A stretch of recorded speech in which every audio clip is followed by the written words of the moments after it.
The strong comments from Washington on Thursday come after deadly anti-China riots broke out in Vietnam in response to China towing an oil rig into a part of the South China Sea claimed by both Hanoi and Beijing. And this is raising some fundamental questions for us about China's long-term strategic intentions, the U.S. official told Reuters, speaking on condition of anonymity. He said Beijing's move appeared to fit a pattern of advancing territorial claims through coercion and intimidation. And China's activities are straining the U.S. China relationship because it raises questions about our ability to partner together in Asia or even bilaterally. And the Vietnamese government says one person was killed in the anti-China violence on Tuesday and Wednesday, but a doctor at a hospital near one area of rioting said he had seen 21 dead bodies and that at least 100 people were wounded. And an eyewitness to fighting between Chinese and Vietnamese workers in an industrial zone in the same area said she had seen at least 13 bodies. And there are no immediate reports on Friday of further violence.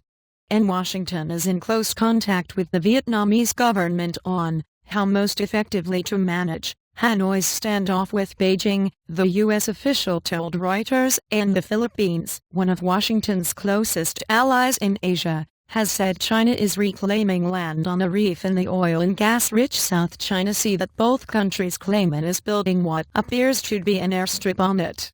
It has offered the United States the use of an underdeveloped naval base on a nearby island to ensure U.S. warships can enter the vicinity. And Vice President Joe Biden and other top U.S. officials told visiting General Fang Fengyue, Chief of General Staff in China's army, that Beijing's behavior in the maritime disputes was dangerous and provocative and must stop, the official said. And the renewed tensions in the South China Sea underscore one of the biggest challenges in Asia facing President Barack Obama, who is under pressure by America's allies to accelerate a pivot of military assets to the region to counter China's rising influence. And in Washington on Thursday, Fang defended the deployment of the oil rig in the disputed South China Sea and blamed Hanoi, saying China cannot afford to lose an inch of territory. And the general also pointed the finger at Obama's strategic shift toward Asia, saying it had encouraged countries such as Vietnam, Japan and the Philippines to make trouble with Beijing. Vietnam and China are now grappling with one of the worst breakdowns in relations since the neighbors fought a brief border war in 1979. And the crisis has erupted after a week-long visit to Asia by President Barack Obama in late April, in which he pledged that Washington would live up to its obligation to defend its allies in the region. And wrong lessons, and the U.S. official dismissed Fang's accusation as a fundamental misreading of U.S. strategy and said China's assertiveness would only encourage Asian countries to seek greater U.S. involvement in regional diplomatic, economic and military affairs. Washington insists its Asia-Pacific re-engagement is not meant to contain China's rise but that Beijing must conduct itself according to international norms. And we are concerned that China has learned the wrong lessons from Russia and Ukraine and has decided that unilateral assertion is the way to advance China's interests, the official said. And Russia's annexation of Ukraine's Crimea Peninsula and perceptions of limited U.S. options to get Moscow to back down have heightened unease in parts of Asia over whether Beijing will be emboldened to use force to pursue its territorial claims in the East and South China Seas. And in Beijing, the official Xinhua news agency said China's foreign minister condemned Vietnam in an urgent phone call with the Southeast Asian country's deputy prime minister over the anti-Chinese protests. And Foreign Minister Wang Yi told Vietnamese Deputy Prime Minister and Minister of Foreign Affairs Pham Binh Minh in the call on Thursday night that Vietnam bears unshakable responsibility for the violent attacks against Chinese companies and nationals, the report said. And authorities in Cambodia, which borders Vietnam, said about 1,000 Chinese had crossed into the country through the frontier since the violence began earlier in the week.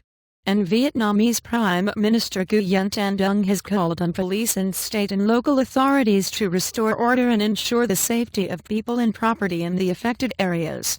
And Foreign Ministry spokesman Le Habin confirmed one death in the clashes and described media reports and accounts on social networking sites of higher casualties as groundless.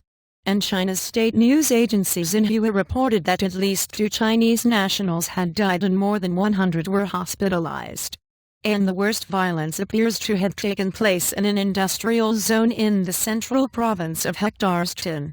Internalist movements are restricted in tightly controlled Vietnam, where the government maintains an iron grip on law and order, and it was not possible to get independent confirmation of the death toll.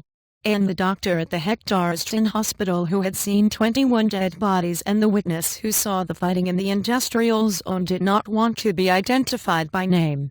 And a steel plant being built in the province by Formosa Plastics Group, Taiwan's biggest investor in Vietnam, was set on fire after fighting between Vietnamese and Chinese workers, the company said, prompting a demand for compensation from Taipei. And we are working with lawyers in Vietnam to assess the procedures and seeking claims for damages caused due to the protests, said a statement posted on the website of Taiwan's cabinet, which did not give estimates of the damage or how much compensation would be sought. And additional reporting by Nguyen Phuong Lin, Martin Petty and Michael Gold, writing by Roy Gopalakrishnan, editing by Paul Tate,